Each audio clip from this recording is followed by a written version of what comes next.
Assalamu alaikum students, how are you all? Hope you all are fine at your home. I am your Urdu teacher and this is your Urdu book. Okay students, now open your books. Okay students, this is your page number 157. सबक है आपके पास हुजूर अकरम सल्लल्लाहु अलैहि वसल्लम के इखलाक. ठीक है, आज हम सबक पढ़ेंगे हुजूर अकरम सल्लल्लाहु अलैहि वसल्लम के इखलाक.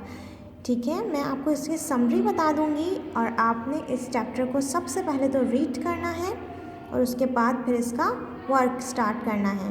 ठीक है, किसी ने उम्मुल मोमिनीन हज़रत आयशा सिद्दीक़ा रज़ियल्लाहु अन्हा से पूछा कि हुजूर अकरम सल्लल्लाहु अलैहि वसल्लम के इखलाक कैसे थे. तो उन्होंने जवाब दिया कि क्या तुमने कुरान नहीं पढ़ा? जो कुछ कुरान में है वो हुजूर अकरम सल्लल्लाहु अलैहि वसल्लम के इखलाक थे. ठीक है, यानी कि जो कुरान है वही हुजूर अकरम सल्लल्लाहु अलैहि वसल्लम के इखलाक हैं. और आप सल्लल्लाहु अलैहि वसल्लम की सारी ज़िंदगी कुरान पाक की तफसीर थी और ये भी आप सल्लल्लाहु अलैहि वसल्लम का एक मौजज़ा है. ख़ुद कुरान ने इसकी शहादत दी है और कहा है कि ए मोहम्मद सल्लल्लाहु अलैहि वसल्लम, यकीनन आप हुस्न इखलाक के बड़े रुतबे पर हैं. ठीक है, यानी कि जो कुरान है वही हुजूर अकरम सल्लल्लाहु अलैहि वसल्लम के इखलाक हैं और जो उनके इखलाक हैं वही कुरान है. यानी कि अगर हमें कुरान की तफसीर मालूम करनी हो तो हमें चाहिए कि हम हुजूर अकरम सल्लल्लाहु अलैहि वसल्लम के पूरी ज़िंदगी का जो है मुताला करें. हमें कुरान ख़ुद ब खुद समझ में आ जाएगा. ठीक है, इसी तरह से हुजूर अकरम सल्लल्लाहु अलैहि वसल्लम निहायत खाकसार, मिलनसार, मेहरबान और रहम दिल थे. छोटे बड़े सबसे बहुत ज़्यादा मोहब्बत करते थे. तमाम उम्र किसी के सवाल पर उन्होंने नहीं ना कहा. ठीक है, ख़ुद भूखे रहते थे और दूसरों को खिलाते थे. यानी कि उन्होंने कभी भी उनसे किसी ने कोई सवाल किया तो उस पर उन्होंने नहीं कहा. अगर उनके पास खाने को भी सिर्फ इतना होता था कि वो एक शख्स को पूरा हो जाए तो वो ख़ुद भूखे रहते थे और दूसरे को दे दिया करते थे. ठीक है, हुजूर अकरम सल्लल्लाहु अलैहि वसल्लम बहुत ज़्यादा मेहमान नवाज़ थे. आप सल्लल्लाहु अलैहि वसल्लम के यहाँ मुसलमान, मुशरिक और काफिर सभी मेहमान होते थे. आप सल्लल्लाहु अलैहि वसल्लम सबकी खातिर करते और ख़ुद ही सबकी खिदमत करते.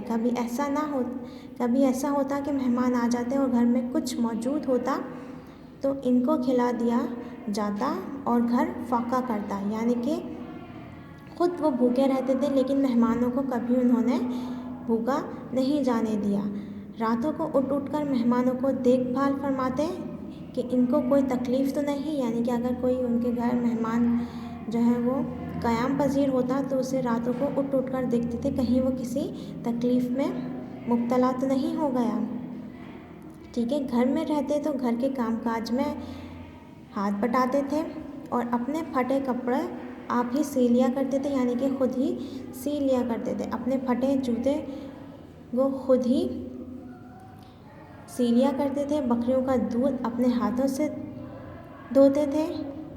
मजमे में बैठे तो सबके बराबर होकर बैठते थे. यानी कि जब भी वो किसी मजमे में बैठते थे तो सबके बराबर होकर बैठते थे. यानी कि ऐसा नहीं होता था कि आप सल्लल्लाहु अलैहि वसल्लम किसी ऊंची जगह पर बैठे हैं और तमाम जो लोग हैं वो नीचे बैठे हुए हैं, बल्कि वो सबके साथ मिलकर बैठते थे. मस्जिद नबवी के बनाने और खंदक खोदने में सब लोगों के साथ मिलकर आप सल्लल्लाहु अलैहि वसल्लम ने भी काम किया. आप सल्लल्लाहु अलैहि वसल्लम यतीमों से मोहब्बत रखते और इनके साथ भलाई की ताकीद करते. गरीबों के साथ आप सल्लल्लाहु अलैहि वसल्लम का बर्ताव ऐसा होता कि अपनी गरीबी महसूस ना होती. यानी कि जब गरीब आप सल्लल्लाहु अलैहि वसल्लम के साथ होता तो आप सल्लल्लाहु अलैहि वसल्लम के बर्ताव से उस शख्स को ये बिल्कुल महसूस ना होता कि वो बहुत ज़्यादा गरीब है. उनकी मदद फरमाते और उनकी दिलजोई करते. आप सल्लल्लाहु अलैहि वसल्लम मज़लूमों की फ़रियाद सुनते और इंसाफ करते. ठीक है, और उनका हक दिलाते. कमज़ोरों पर रहम खाते, बेकसों का सहारा बनते, मकरूज़ों का कर्ज अदा करते. ठीक है, एक शख्स ने आप सल्लल्लाहु अलैहि वसल्लम के कत्ल का इरादा किया. सहाबा रज़ियल्लाहु अन्हा इसको गिरफ़्तार करके सामने ले आए और वो आप सल्लल्लाहु अलैहि वसल्लम को देखकर डर गया. तो आप सल्लल्लाहु अलैहि वसल्लम ने फरमाया, डरो नहीं, अगर तुम मुझको कत्ल करना चाहते भी تو نہیں کر سکتے تھے۔ ہمسایوں کی خبر گیری کرتے، ان کو تحفے بھیجتے، ان کا حق پورا کرنے کی تاکید فرماتے۔ ٹھیک ہے، ایک دن صحابہ کرام رضی اللہ عنہ کا مجمع تھا۔ آپ صلی اللہ علیہ وسلم نے فرمایا، خدا کی قسم وہ مومن نہ ہوگا، خدا کی قسم وہ مومن نہ ہوگا۔ جب صحابہ رضی اللہ عنہ نے پوچھا کہ یا رسول اللہ صلی اللہ علیہ وسلم کون، تو اس پر آپ صلی اللہ علیہ وسلم نے فرمایا، جس کا پڑوسی اس کی شرارتوں سے بچا نہ ہو۔ ٹھیک ہے، یعنی کہ اتنی بڑی سزا ہے کہ اگر آپ اپنے پڑوسی کو پریشان کرتے ہیں تو آپ صلی اللہ علیہ وسلم نے فرمایا ہے کہ وہ خدا کی قسم وہ مومن نہیں ہوگا، یعنی کہ اتنی بڑی سزا ہے۔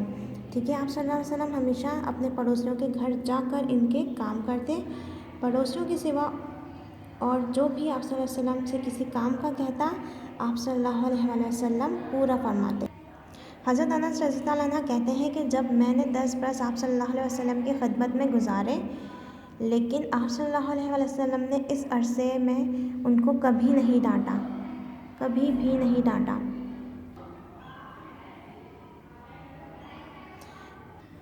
ایک صحابی کا بیان ہے کہ ایک بار رسول اللہ صلی اللہ علیہ وسلم کی خدمت میں حاضر ہوا، دیکھا تو آپ صلی اللہ علیہ وسلم نماز پڑھ رہے تھے، آنکھوں سے آنسو جاری ہیں، روتے روتے اس قدر ہچکیاں بن گئی تھیں کہ معلوم ہو رہا تھا کہ ہچکی کہ چکی چل رہی ہے یا ہانڈی ابل رہی ہے۔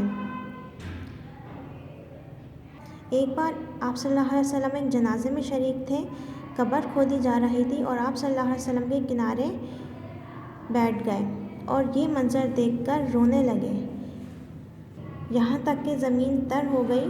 پھر فرمایا، بھائیوں اس دن کے لیے سامان کر رکھو، یعنی کہ آپ صلی اللہ علیہ وسلم اتنا لوگوں کی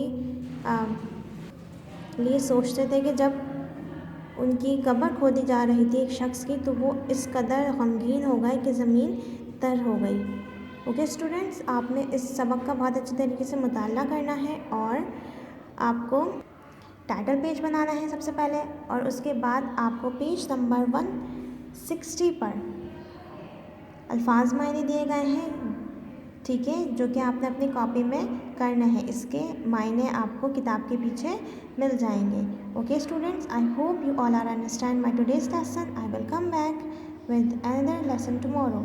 Till then, Allah Hafiz.